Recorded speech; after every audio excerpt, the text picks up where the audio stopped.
Evolve or Perish. Chapter 18. The Great American Gadget Corporation. If we would believe the stories that are told for the benefit of the working people, the capital that keeps the whole economic system operating is supplied from the savings of the people placed in savings banks, insurance companies, or invested in stocks and bonds. They are told that by saving money, they are participating in the great capitalistic system and its earnings, that they are capitalists as well as workers. These stories are just plain hooey. They are not half-truths. They cannot be half-truths because the percentage of truth in them is about 1/10 of 1%. 1,000 times more capital is created by the manipulation of the money system by financiers than is created by the savings of the people. J.P. Morgan, in a single financial deal at the beginning of the World War, made $30 million. It would take 300,000 average thrifty workers 1 year to save that amount by the saving process of creating capital. It is time we quit fooling ourselves about these matters. Capital is not created to any significant extent by the savings of the workers. It is created by depriving workers of a large portion of their share of the wealth they create in industry, the portions withheld being plowed into the industrial enterprises by the manipulations of the stockholders and management, and taken out under various forms of camouflage. In order to show the system in operation, a history of the Great American Gadget Corporation will be outlined. This is a purely mythical institution, but its history contains elements lifted out of typical business enterprises, all fitted together into an idealized situation that exemplifies the way in which accepted business principles operate and the results that follow. It brings out the almost universal hallucination of our businessmen that they can find more purchasing power outlets for their products than they create as wages. Each one believes that he can grab 3 or 4 times more purchasing power out of the market than he puts into it as wages. Insofar as they succeed, they are rated as good businessmen, but it must be added in the interest of truth that insofar as they succeed, they are community murderers and traitors to their fellow citizens, because the eventual result of the general success of their plan is the mortal illness of our whole economic and social system. The Great American Gadget Corporation is formed by a group of partners and is capitalized at $1 million to manufacture a line of articles. The full amount of capital is paid in, and shares of stock are issued to the partners. This is unusual. The amount of stock issued is usually in excess of the money paid in. Some of the money, $750,000, is invested in land, buildings, machinery, etc., and the remainder is used as working capital. The corporation does a business of $2 million with net income of $200,000. A dividend of 5% is declared, which takes half of the profit, leaving $100,000 balance, which is set up as a reserve. This is repeated for several years, with the concern doing an expanding business and profits increasing at a rapid rate. The record for 5 years. In the 5th year, the stockholders find they need additional manufacturing facilities to produce all the goods they can market, so they vote to spend $500,000 of the reserves to nearly double their plant. During the following 5 years, their business grows in this fashion. In the 10th year, the stockholders vote to invest $1,500,000 of the reserves in further expansion of the manufacturing plant. There has now been invested in the plant, out of profits $500,000 in the 5th year and $1,500,000 in the 10th year, or a total of $2 million. And there still remains in the reserves $750,000. The original capitalization of the company was $1 million, of which $750,000 was invested in plant. This brings the total investment in plant up to $2,750,000, but only $750,000 of this amount was put in by the stockholders. The balance of the capitalization, $250,000 used as working capital, has been continued and increased out of receipts to $750,000. In addition, there is the reserve fund of $750,000. This brings the cash on hand to $1,500,000, an increase of $1,250,000 over the original cash. These changes bring the stockholders' equities up to $4 million, which grew from the original $1 million investment. They have received, in dividends, $1 million, a return which exactly equals the amount of their investment. The American Gadget Company was organized by a group of 7 men who put up the cash and received stock in proportionate amounts. They voted themselves proportionate salaries, their stock subscription and their annual salaries. During the first 5 years, these executives of the corporation drew salaries equal to their entire investment. Their dividends equaled the same amount, so that they have taken out of the business in cash $2 million for the $1 million they invested. During the second 5 years, the executives received similar amounts, which made the total amount they drew out in cash, salary and dividends, $4 million. In addition, they still have the original investment in the plant, which has been expanded by investment of reserves to $2,750,000, and cash in the bank $1,500,000. Their $1 million investment has brought them $8,250,000. During the first year, the payroll of the American Gadget Corporation ran up to about 600 names. About 500 were in the factory, and the remainder in the office, sales force, etc. In that year, their sales totaled $2 million, and their costs were $1,800,000. Their gross income was used in this manner. Their payroll was divided among the 600 workers in the following wage classes. The efforts of these 600 employees resulted in the production of goods that brought a gross income of $2 million a year, or an average of $3,333 per worker. The average worker, except the executives, however, received $1,500 a year. Including the executives, the average received per worker was $1,833 per year. The cost of materials, power, heat, light, transportation, etc., was $666 per worker. If we charge this against the worker with his wages, this makes $2,166, while the goods produced were worth $3,333. The balance of what the workers produced, $1,167, went elsewhere than to the workers. It was the workers' contribution toward paying for insurance, taxes, depreciation, obsolescence, reserve, dividends, and executive salaries. The business of the American Gadget Corporation expanded rapidly. At the end of 10 years, it was, in dollar volume, 3.5 times what it was the first year. In tonnage, however, it was 10 times as great in volume. This was due to the fact that the company was able to greatly reduce prices because of more efficient manufacturing methods. They were able to cut prices in half. This was accomplished by the constant introduction of labor-saving machinery.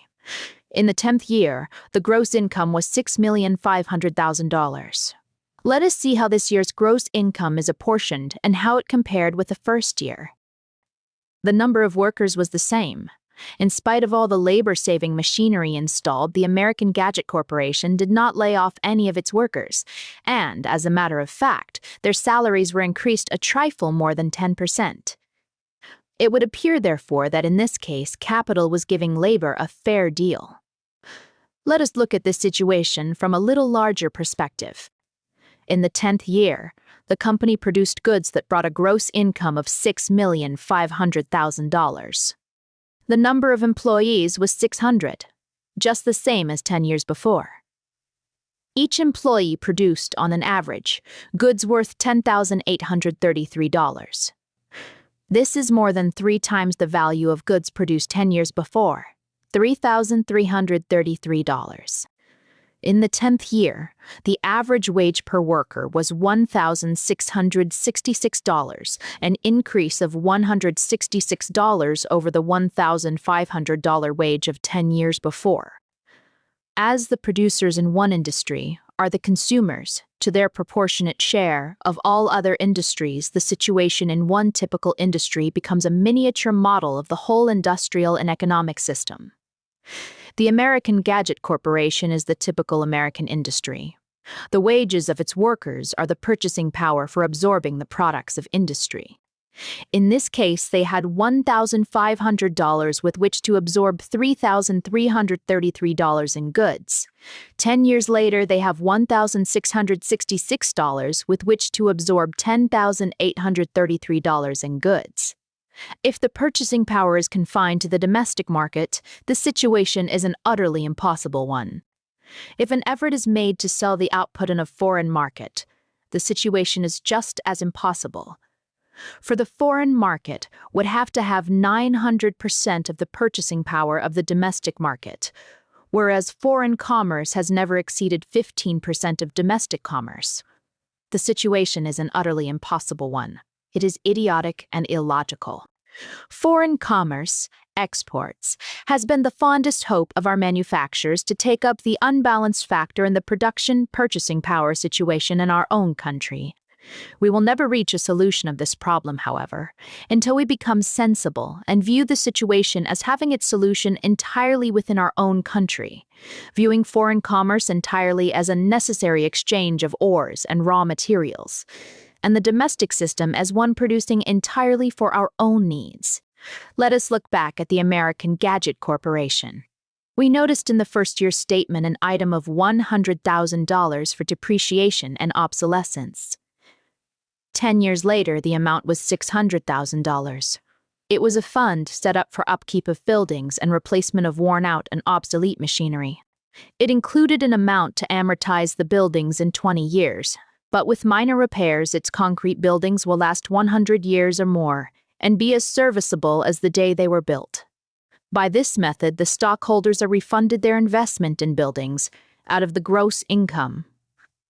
The Machinery Depreciation Fund was continually enlarged, and it became a fund for the purchase of labor-saving machinery. This fund was supplied out of the gross earnings. In the 10 years, the depreciation fund reached the total of $3,600,000, of which $600,000 was used for labor-saving machinery. This is the process that is known as plowing in, the use of gross income to increase the value of the capital structure by its use as a capital investment. This plowing in is entirely for the benefit of the stockholders, and the money that is so used is money that does not belong to them, but to the workers who are producing the goods. In this case, $3 million was plowed in for buying labor-saving machinery. This is an average of $300,000 a year. If this amount went to the workers, it would give each of the 600 an average of $500 a year additional. It would raise their purchasing power by this amount. During this same 10-year period, reserves of $3 million were building up. If this had been distributed to the workers, this would have given them an additional $500 a year. These two items alone would have increased the wages of the workers $1,000 a year. This would have made their average earning $2,666 a year instead of $1,566. It would have given them an increase of $1,166 a year instead of the $116 a year they actually received. Every dollar of which the worker is deprived decreases the market for the goods he produced by at least that amount. Why produce goods if you do not at the same time produce purchasing power? To proceed without doing so is the work of an insane man. That is just what our industrialists are doing, and they have been posing as, and we have been accepting them as, clear-thinking individuals. In economic matters, almost all of them have been thinking the way a parrot talks. Just where does the trouble develop? It is so simple that it is difficult for businessmen to see it. Let us sit in at a conference of the stockholders of the American Gadget Corporation. They are installing a piece of labor-saving machinery. Listen to the report of the production manager. He states, "This machine will increase our production 25% and reduce our costs 25%.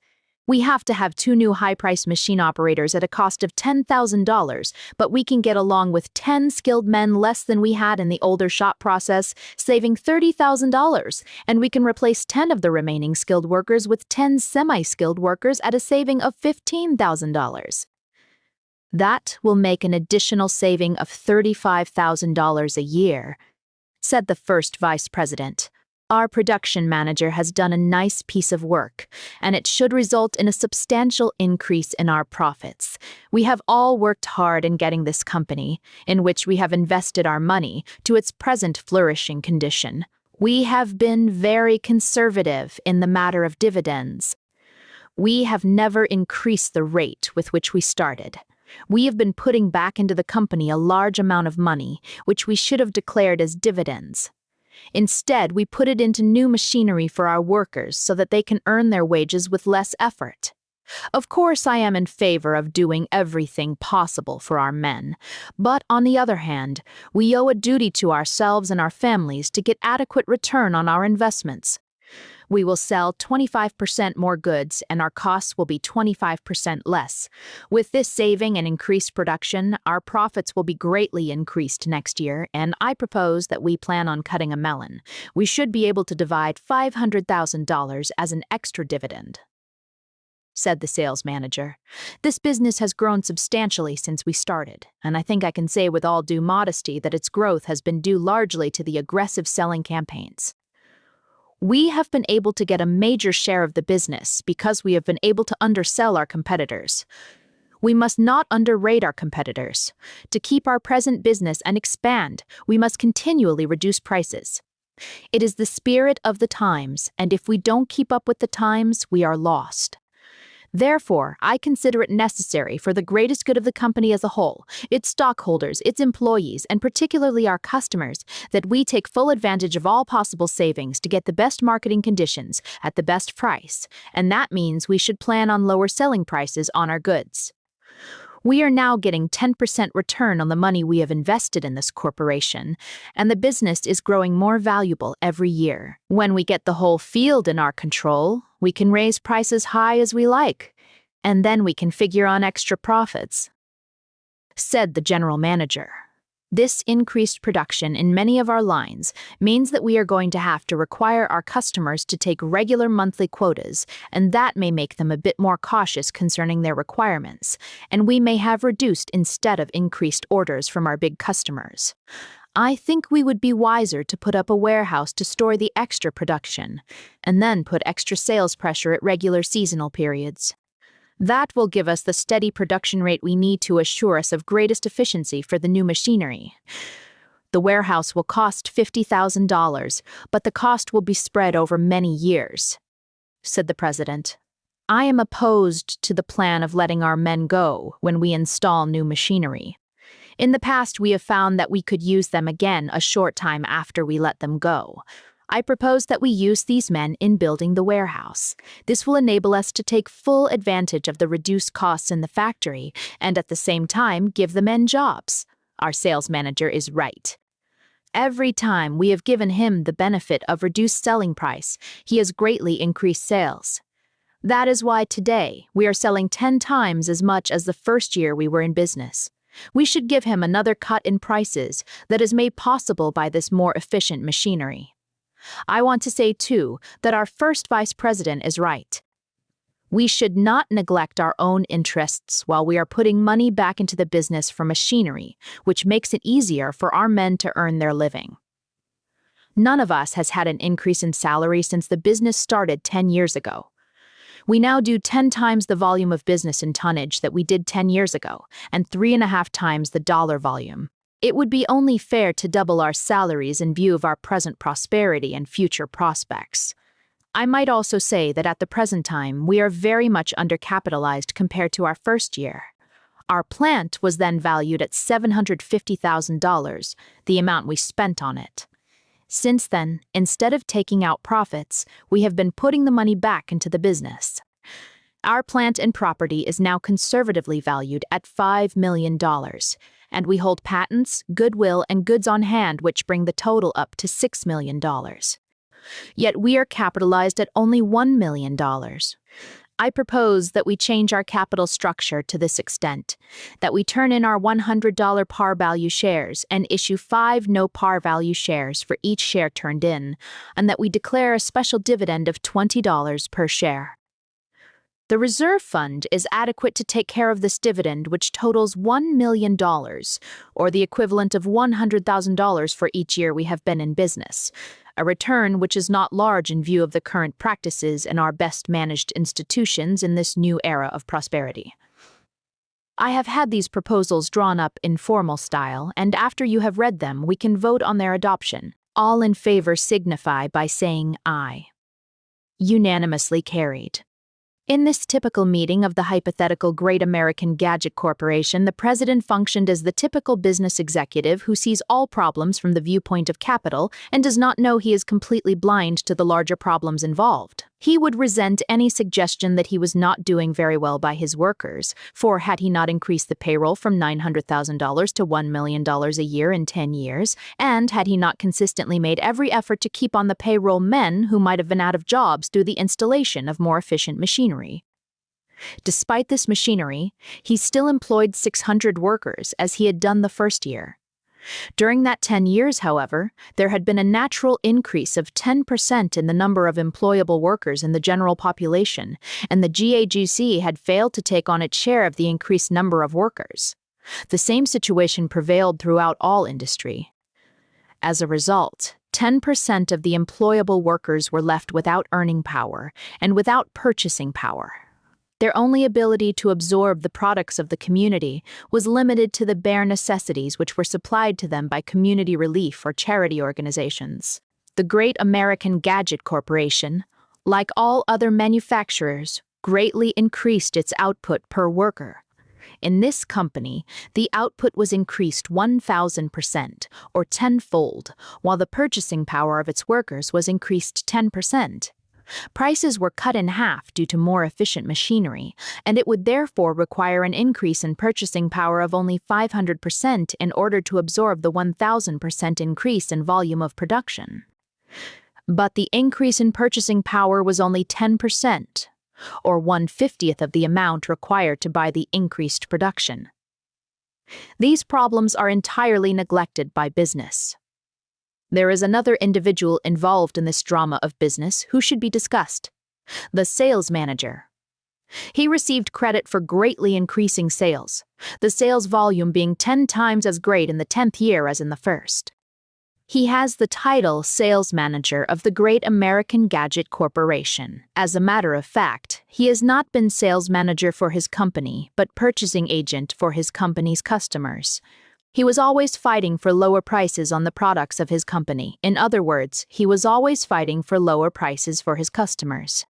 He has been using the argument that there is greater total profit to be gained through larger total sales gained at the expense of reducing the profit and therefore the price on each item sold. It never occurred to him that he would be a better salesman if he maintained prices and profits and increased total profits by increasing sales under these conditions. The almost universal methods of sales managers in increasing sales through reducing prices has far-reaching consequences. They produce profound economic effects that are highly detrimental to the whole community. The sales manager's doctrine of increased volume production through increased sales at reduced prices inevitably leads to the reduction to an utmost minimum of the amount of labor employed and reduction of the compensation for labor to the lowest attainable minimum. The direct effect is to reduce the purchasing power of the community by a process which was intended to increase the amount of goods to be purchased. When the integrated results of all industries trying this method are examined, we find the country as a whole is experiencing difficulties. A depression ensues. The cause will be laid by one group to overproduction and by another group to underconsumption. All commentators will fail to see, or at least will fail to state, that the cause of the difficulty was the robbery of the workers of their rights to retain their jobs and their wages, and the giving of the loot to the sales manager who passed it on to the company's customers. If the purchasing agents of the customers had any social consciousness or any plain ordinary horse sense, they would see that reductions in prices of materials they used, that were obtained through reductions in the numbers of workers employed or in the wages paid to these workers, reduced the market for their company's output because of reduced community purchasing power. If the workers were represented at this conference of the executives of the Great American Gadget Corporation and had a determining voice in the deliberations, a different decision might have been made. If the workers knew the real nature of the problem they were facing. This meeting was but one of many held during the preceding 10 years at which reports were made of production increases and cost reductions through labor-saving machinery. The net result has been a tenfold increase in the volume of goods produced, with costs reduced to less than 30% of what they were the first year. On every occasion when cost reduction and increased production was reported, there was opportunity to direct the benefits in various ways. The usual method is to take advantage of the lower costs to cut selling prices. When this is done, the major share of the benefits go to the customers. Instead of taking this action, the company could have decided to maintain prices and to give itself and its workers the benefits of reduced costs. On the basis of a 70% cost reduction, the wages of the workers could have been increased 2 to 3-fold. If this were done universally by industry, the eventual result would be a vastly increased purchasing power in the community. Under this greatly enlarged purchasing power, the same effect, increased business through increased consumption of goods, would be achieved. A permanent market well supplied with purchasing power would exist and there would be no depression following. On the basis of the increased productivity per worker, the hours of the workers could have been materially reduced. If the increase were only 3-fold, the 44 hours per week of labor could have been reduced to 20 hours per week, with provisions for a month's vacation in summer and another in winter with pay, and the amount of production would still show an increase of 20%. Under this arrangement, industry could absorb the increased number of workers caused by the natural increased population, and there would be no unemployment problem. The workers would have greater earnings and increased time in which to spend them, which would result in a greatly increased demand for goods. The workers, if represented with an effective voice at the meetings of the executive of the Great American Gadget Corporation and all other such corporations, and demanding only their just share of the benefits accruing from the use of labor-saving machinery, the proportionate increases in pay and reduction in hours would have brought about this happy result. Capital and capitalists would have benefited to just as great an extent, because the increased business at maintained fair prices would have brought increased profits on a fair basis, and the exaggerated salaries for executives would be permissible. This is the goal for which our business executives have been striving. They greatly desire increased domestic markets, maintained prices, increased purchasing power of the people, and fair profits. They have taken the wrong means of reaching their goal. They have been approaching their problem from a wrong viewpoint.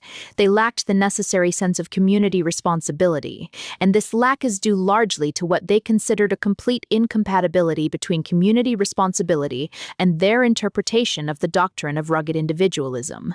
Coupled with this is their erroneous belief that community prosperity percolates through the various economic strata from the top, that prosperity must first come to the top layer before any can gravitate to the lower strata. This is equivalent to saying that the economic pyramid is supported on its apex, and that the stability of the structure and the supporting power of the base is derived from the strength of the capstone at the top. This is, of course, stupidly silly, but nevertheless people who are credited with having common sense accept it and preach it. We followed in this chapter a bit of somewhat idealized financial history of a typicalized corporation, the Great American Gadget Corporation.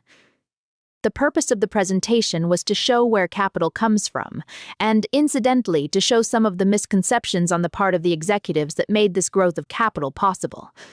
A summary of results can be drawn up. The company was started with an investment of $1 million. During the ensuing 10 years, the stockholders, all officers, received salaries of $200,000 a year, or $2 million for the decade. If these men had not been fortunate enough to be possessed of wealth which enabled them to become executives, but they had been forced by circumstances to apply for employment through the personal manager, they would have secured minor positions. Some would have advanced to department heads, a salesman, chief clerks, etc. The highest wages paid by the company to non-executives was $6,000 a year to mechanical engineers. These engineers contributed more actual production value to the company than any of the executives, so their compensation can be taken as a basis for fair service compensation. If the 7 executives received this compensation, their combined salary receipts would have been $42,000 a year, or $420,000 for the 10 years. The difference between this and what they actually received is $1,580,000, and this amount represents the additional salary they receive because of their investment. Let us be generous and allow that management is entitled to salaries in excess of those paid in production departments and double the salary basis to a total of $840,000. The difference, $1,160,000, can be fairly said to represent the excess amounts paid to executives because of their money control. It is only fair to allot this excess portion of executive salaries to capital return. The living expenses of these executives averaged $6,000 a year. The balance of their income became savings, which became part of the new capital created. These savings during 10 years totaled $1,580,000. Dividends were velvet to the stockholders. The regular dividends of $100,000 a year amounted to $1 million. The special dividend of $20 a share paid out of reserves amounted to $1 million. Dividends totaled $2 million, and, in addition, they received the capital return in their salaries of $1,580,000, giving a direct return on capital of $3,580,000, which is not a bad return on an investment of $1 million. There is still more to the story. They still have a going business. We will assume that they have sold it out at the president's valuation and received cash. The value of the plant had grown to $5 million through the plowing in of some of the sales income. The reserves totaled $1 million, and patents, goodwill, inventories represented $1 million more. These items total $7,500,000, added to the $3,580,000 recorded in the previous paragraph. The total return on investment becomes $11,080,000. The original investment was $1 million, so the net return is $10,080,000. This $10,080,000 is new capital, and the method by which it was accumulated by the stockholders of the Great American Gadget Corporation are typical of those by which the vast bulk of capital is created by depriving the workers of their just share of the receipts of a business. The orthodox story that is gold concerning the creation of new capital is that it is produced by the thrift of the workers, their deposits in the savings banks becoming concentrated into sources for financing the development of the country. The savings banks' deposits in the United States, if divided among all the workers, would average less than $100 for each worker. Let us assume that the workers of the Great American Gadget Corporation were somewhat more thrifty than the average and deposited $100 each per year in savings banks. This would amount to $60,000 a year for the 600 workers, or $600,000 for the 10-year period. This would be the amount of capital which the workers would be able to accumulate. The stockholders, however, were able to accumulate $10,080,000 in new capital. If we call the savings of the workers their profit, then the 7 men in control of the money end of the business accumulated 16 times as much profit as the 600 men in the production end. The stockholders averaged $1,440,000 profit, and the workers $1,000 profit per man. This is how capital is created and how industry remains in the control of the few who control the capital-creating mechanism that is artificially imposed on production. At no point in the economic operations of the Great American Gadget Corporation can anyone find any evidence that the capital invested by the stockholders participated in any way in the production of the goods marketed beyond the utterly fallacious claims supported only by tradition, and for the proof of which valid evidence has never been advanced. Yet money received 1,440 times as much profit as labor out of the operations of the company. Before we can achieve economic health or stability, this parasitic earning power of money must be eliminated. If it is not eliminated, our whole economic structure will crash. It can be eliminated without changing the fundamental operations of our economic system in any way that will affect the operations of agriculture, industry, or commerce as community service institutions. When the change is made, stability, prosperity, and social benefication will be the immediate result.